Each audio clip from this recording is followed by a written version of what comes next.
ito po ang ating question. What bad habits that you need to let go, and what new and good habits that you need to build? So it's good that we think about it. Let's really reflect on this and at the same time challenge ourselves so that we can really build winning habits. No, yun po yung ating one big message. No, because we make our habits, then our habits make us. So again, I'm gonna ask this question: what bad habits that you need to let go, and what new and good habits that you need to build? So, maraming salamat sa pagkakataon that you're giving us here at Better Together. And this is still a special episode with Coach Reza. We know that people are being blessed, no, by these topics that we've been talking about. And hopefully, kayo rin po, no, as you are blessed by this, tag your friends, share this Facebook Live. And if you are joining us on Team Replay, join us in the conversation. Most especially, yun na nga, no, we did ask the question of what bad habits that you need to let go, and what new and good habits that you need to build. Awareness is one, which is very important. Okay, alam ko na kung ano yung bad habits ko. Okay, ano na yung new habits na kailangan kong i-build. And then, after awareness comes responsibility. And kami ni Coach Reza, definitely, we would always challenge you to really get better. No? Lahat tayo, when we get better, then we are better together. Yan. Sige po. To those of you who are seeing me, Coach JC Libiran, and I look after itong mga online shows natin, but I serve, of course, no, with Coach Reza at the Feast Bay Area District. And every Sunday, no, sa Aliw Theater po tayo. In fact, letting you know that we started a brand new series. And ang title po ay Closer. Yan. Lessons and inspiration from the book of Leviticus. So if you haven't joined us live, no, feel free to come and join us because definitely you'll be blessed. No, again, sa Aliw Theater po yan. Every Sunday, we have 3 schedules: 8 a.m., 11 a.m., and 2 p.m. session. Libre po yan, walang bayad. Come and join us. Bring your family and friends. At what's good about it, after ng feast, no? By the way, to those of you, maaring first time yan, ano ba yung feast? It's a inspirational gathering. Ay may misa, merong worship, may powerful preaching, and ito nga ang pinag-uusapan natin is closer lessons and inspiration from the book of Leviticus. And napakaganda po nung naging message last Sunday, which is go back to the garden. So if you still want to watch it para makakatch kayo sa simula ng series, go to our Facebook page, the Feast Bay Area.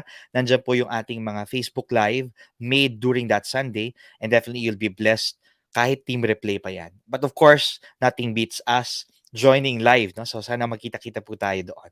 Alright? Letting you know as well that I look after an online radio program, ang Gabay sa Biblia sa Radyo, and this is every Wednesday. So it's 5 a.m. hanggang 5:30 a.m. ng umaga, Philippine time. So kung early riser po kayo, come and join us na as we reflect on God's Word and how we use it practically in our lives. So yan po ang Gabay sa Biblia sa Radyo, ang Wednesday edition. Ako po yan at kasama ko ang Inspirepreneur natin, no? Members, and hopefully yeah, you can join us as well on this. All right. And I also want to extend the invitation because, of course, no, start of the year, we don't want to parang miss the mark. Sayang naman, no, yung momentum that we have built this brand new year. So if you want to create your success and happiness this 2023, I'm inviting you to this special gathering of Inspirepreneurs, no? Very limited slots. It will be on January 28th at Saturday po yan, 10 a.m. to 12 p.m. Philippine time. Online experience by invitation lang po. So if you want to be part of this, no, you can send a message to me at Coach Jace Libira, no, and at least our team will get in touch with you on this. All right. So ito, let me show here on how you can get in touch. Yeah. So ito, let me share yung mga social media pages that you can get in touch with me is all under this one page, no? Zap.bio coach /coach JC. Ulitin ko yun. ZAAP bio /coach JC. Zap.bio /coach JC. So let's connect and collab. And part of that is, ayan, it's a special invitation for the Inspirepreneurs Inner Circle. These are people who are into content creation. Sila yung mga nasa creative entrepreneurship, lifelong learners. So if you are into this, and if you want to discover your genius, monetize it, and become a force for good, then come and join us for this event that we are having again on January 28th, which is Create Your Success and Happiness. Ayan, this 2023. Saturday po yan, 10 a.m., 12 p.m. 10 a.m. to 12 p.m. At by invitation lang po kasi of course limited slots. So I hope that we can make a difference, no, in the lives of others. At the same time, tayo muna, no, it starts with us because success is getting what you want, happiness is wanting what you get. So mag-message lang po sa akin at Coach JC Libiran. Looking forward na ma-meet ko po kayo doon. And muli, maraming salamat, no, for being our partners, no, dito po sa Better Together as we continue to support what we do here, media ministry, and also our mercy ministry. So let's continue the cycle of generosity and let's invest in the mission of impacting lives. So ito po yung mga mercy ministries natin from womb to tomb, and we're blessed not to be the ones not to be given the opportunity to be a blessing to them. So para po sa paraan ng pagtulong, you can actually take a screenshot of this. Ito po yung ating bank details. The Builder, the Light of Jesus Family, Mega Manila, Feast Bay Area Inc. Ang ating account number ay 000-4000-24871 at ang sweep code naman ay UBPHPHMM. Ang ating GCash, ito po ang QR code. So please take a screenshot of this kung mas convenient po ito sa inyo. Muli, maraming salamat for being our partners here at Better Together, and as we also continue the cycle of generosity sa ating po mga mercy ministries, no? Maraming salamat po for your giving and for your love. All right. So take a deep breath, inhale, exhale. Whew. This was our special episode last week. Your breakthrough is coming. And there, no, we quoted the special message of uh, Tony Robbins, no, he's my mentor, number one life and business strategist, no, he's even having a challenge this week, no, be unshakable challenge. Ayan. So you can definitely take a look at that on social media. Pero ito yung sinabi niya. Change your strategy, change your result. Change your story, change your life. Change your state, you change it all. And here, my dear friends, no, Coach Reza and I shared about identity, which is very important kasi na aming resolutions, maraming mga goals, no? Marami kang mga balak na mangyari ngayon, pero kapag ka hindi deeply rooted on who you want to become, yung iyong mga goals, yung mga binabalak mo, 'di ba? It can just be short, no? Kumbaga short term lang, hindi nagtatagal. Kaya nawawalan ka ng inspiration at motivation. But when you have the right strategy, binago mo kung ano yung nag-work, tapos may tamang storya ka na pinapaniwalaan sa sarili mo na hindi na katulad ng dati, may pagbabago na mangyayari sa buhay mo.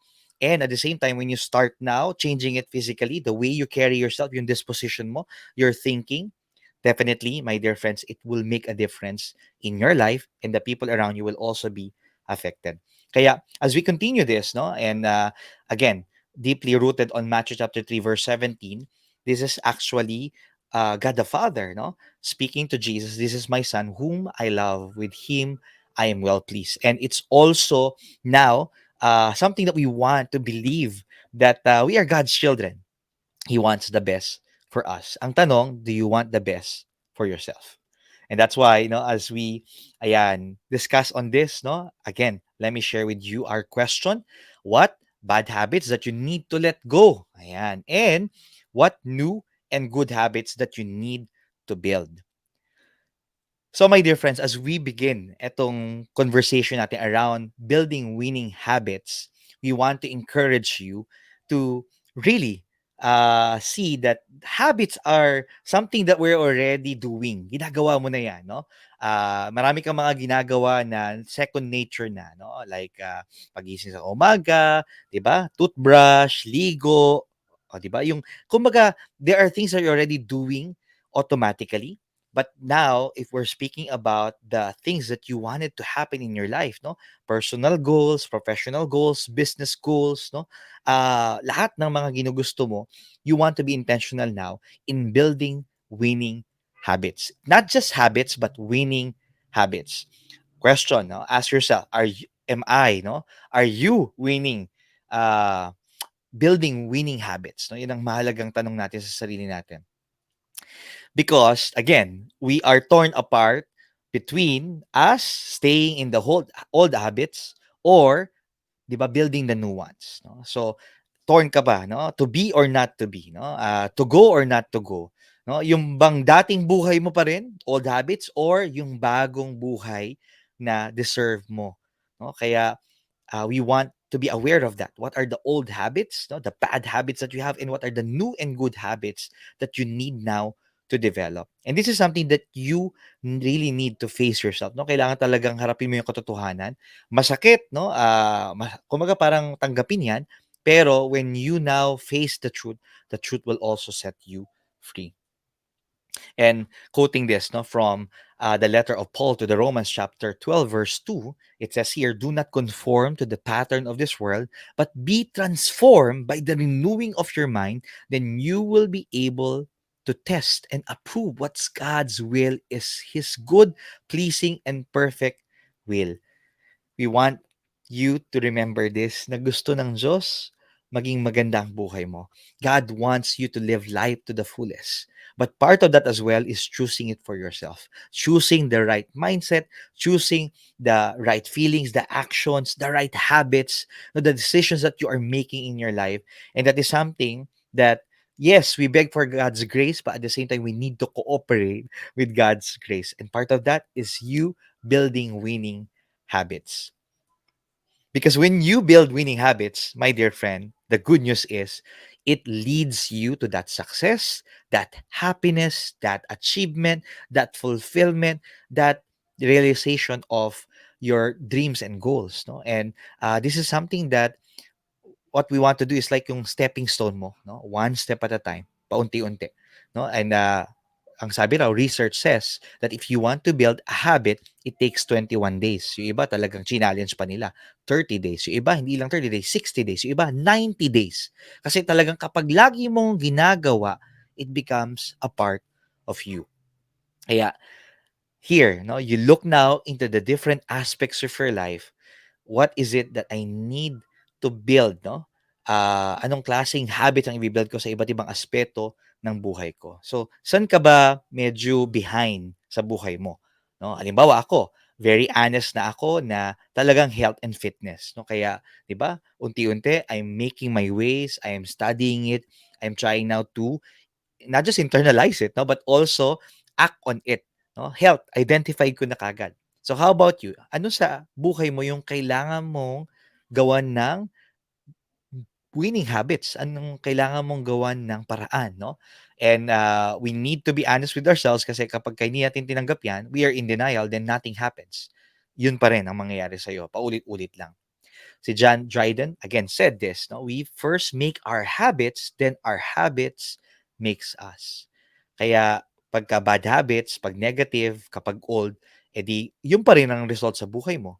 Pero kung gusto mo na talaga ng Happy New Year, Happy New You, may pagbabago sa buhay mo, then it start now, no, with us building the right habits, the positive ones, the good ones, new habits that will make you win. Yan. So, ito, we look that there's what we call a habit loop, no? Yung first, may tinatawag na cue, yung second, routine, yung third, reward. No, pag sinabi mong cue, it can actually be like a location. So kapag nasa gym ka, it's a cue. Kaya gagawin mo na yung routine mo in terms of your exercise. No? Iba ba, nakalagay dyan, nakalista dyan kung ano yung mga, di ba, gagawin niyang routine in the movement and exercise. Ano yung mga equipment sa gagamitin mo. Tapos may reward. Pwedeng after nun, I'm gonna reward myself with a healthy breakfast. Yan. So, it becomes what we call a habit loop. So again, you start with cue. It can be smell, particular day, naka-schedule na, emotional state mo, it's something that helps you. So like for me, etong aking smartwatch, no, kapag ka medyo nakaupo na ako ng matagal, mag-shake yan. Ibig sabihin, galaw-galaw. Ayan, you need now to move, no? So make you. So there's a routine that I need to follow, pwedeng 5 minutes, depending sa'yo, 10 minutes. Pero at least, no, after nun, ang reward ko is I give myself like a massage, no? Pwede yun, no? So, a habit loop. So, ikaw, try mong i-apply yan with regards to your situation. May cue, may routine, and then a reward. And then again and again. Hanggang sa paulit-ulit, it becomes a habit. Now, let me share with you no, na meron talagang effective ways no, on how we can form itong ang winning habits. Unahin natin to. Identify that habit. So, di ba, yung una, ano yung bad, negative, old, na kailangan mo ng palitan. Tapos, kailangan talaga may habit ka, no, na i-identify. So, if you say that you're going now to work on your finances, so identified, I will build winning habits in my finances. So, yan, clear yan. Okay? Second, cut a habit into smaller steps and focus on one step at a time. So, anong ibig sabihin nito? Yan, that speaks about us trying now to chunk down. Kasi pwedeng masyadong, okay, ang goal ko ay, let's say, 1 million pesos. O, di ba? Parang ang bigat-bigat eh. So, how do you now make it parang palatable? How do you make it now parang bite size? No? So, pwede mo i-divide. No? How much do you need to earn? How much do you need to save? So, paunti-unti. So, yan, no? It can be work for big amount, pwedeng small amount. No? Let's say, ayun na nga, kung hindi 1 million, o sige, sabihin mo na lang 20,000 pesos. O, i-divide mo yan by the months. O, by months, i-divide mo by weeks. So, yun ang ibig sabihin that you need now to break it down. Yan, break it down, yo. Another thing is, ayan, we need to replace a bad habit with a good one. So, klarong-klaro 'yon na halimbawa, ayan, add to cart ka ng add to cart, no? Gastos ng gastos. So, what you need to do now is change that spending add to cart habit into maybe add to savings, o 'di ba? Or looking for other means for you to save and invest. Yan. So, I'm using here finances, but again, I want you to look into anong particular aspect ng buhay mo that you want to build that winning habit. Number 4, discover the triggers and barriers. So, eto trigger kagad. Ayan na ang upcoming na tutu. 'Di ba normally kapag kami mga ganyan, sale yan eh. So, trigger kagad. So, 'di ba, babalikan mo ngayon yung mga add to cart mo. So, baka puwedeng yung mga notifications, yung mga paalala na ganyan, puwede mo munang i-turn off. Tapos kapag talagang kailangan mo lang bumili ng mga ito, dun mo lang bilhin. Instead, puwede mong palitan. Instead of tutu, gagastos ako o 'pag may mga sale, kapagka ganyan babaliktarin ko. Ang gagawin ko ngayon, I'm gonna save, I'm gonna invest. So, it really depends on you, eh. Alright? So, again, ito yung first 4 natin na mga ways on how we can form effective habits. Ulitin ko, identify the habit, cut a habit into smaller steps and focus on one step at a time, replace a bad habit with a good one, and discover the triggers and barriers. So, ito na yung kadugtong niyan. Number 5, be positive about the result. Aba, dapat maniwala ka na it's really possible for you to become truly wealthy, truly rich, at makabayad ka ng utang mo, makaahon ka this year. Kasi aanin mo pa yung ginagawa mo mga efforts into building that habit. I'm speaking about the finances. Tapos biglang kukontrahin mo rin yung sarili mo. So, affirm yourself, and what you need as well is to, 'di ba, parang point out yung magandang ginagawa mo para at least this is something that you're gonna say, "Oo nga, tama 'tong ginagawa ko." Yan. Number 6, ayan na, you really just have to commit to a decision. Hindi lang siya make the decision, commit to a decision, which means that halimbawa, today you made a decision that I'm gonna be debt-free, no? Mawawala na yung mga utang ko, o 'di ba? I'm gonna be a millionaire. So after making that decision, you commit now to that decision and make things happen by having a follow through dun sa mga dapat mong gawin na next steps. Kaya sana hindi lang to all inspirational na encourage ka, uy, ang ganda ng idea pero wala kang gagawin. Still, we want to challenge you to take action into building that winning habit for yourself. So para sa ito, friend, you create now a plan. So may game plan ka, 'di ba? Ang mga sports nga, 'di ba? May mga coach, may mga players, they have a winning plan. So ganun din tayo pagdating sa ating mga habits, no? Halimbawa, ayun na nga, I did share about financial. O 'di ba, dapat may financial plan ka. O nandyan siguro si coach, financial coach, o kaya meron kang financial educator, mentor, someone to sit down with you so that you can work this out. Pag sinabi mong ito ang retirement mo, pinaplano mo siya, 'di ba? China-chunk down mo siya, no? Para ikaw rin, 'di ba? Alam mo na kakayanin ko 'to. This year, ito ang goal ko. And then next year, ganyan. Hanggang sa, 'di ba yung plano mo, you will now come to realize it, natupad mo na siya. So again, if you fail to plan, you plan to fail. Kaya mahalaga talagang may plano ka. So again, finances sa pinag-uusapan, pero you can also apply this in your health, in your relationships, no, in your travel goals, in whatever it is that you want to accomplish. Again, it all starts by you building that winning plan and following through with your winning habits. And of course, ito rin po, number 8, celebrate small wins. Kapag alam mong nagawa mo, 'di ba, yung mga goals mo, nagawa mo siya, yung mga winning habits mo, like, 'di ba, you were able to save instead of you spending, celebrate mo yun, ito small win, no? Hindi naman celebrate, gagastos ka ulit. Ang ibig sabihin na mag-celebrate ka in terms of, 'di ba, parang bigyan mo ng ice cream ang sarili mo, i-treat mo yung family mo, no? Para maalala mo siya na this is something that is good, and again, no, I'm sharing my success to others. Small wins, no? Meron kang mga loose change na imbis na nasayang lang, 'di ba? You put it into your piggy bank, o 'di ba? Naitabi mo. O 'di ba? Makikita mo later on, it compounds tapos punong-puno na siya hanggang sa ready ka na ulit na ano, na 'yun, ipasok mo siya into savings or investment. So, again, these are the other four on forming an effective habit. Be positive about the result, commit to a decision, create a plan, and celebrate small wins. Hopefully po, nakatulong itong mga to. Pero again, baliwala lahat ng mga ito that we have shared with you kung sakasakali man na you're not going to apply this in your life. And that's really our challenge for you.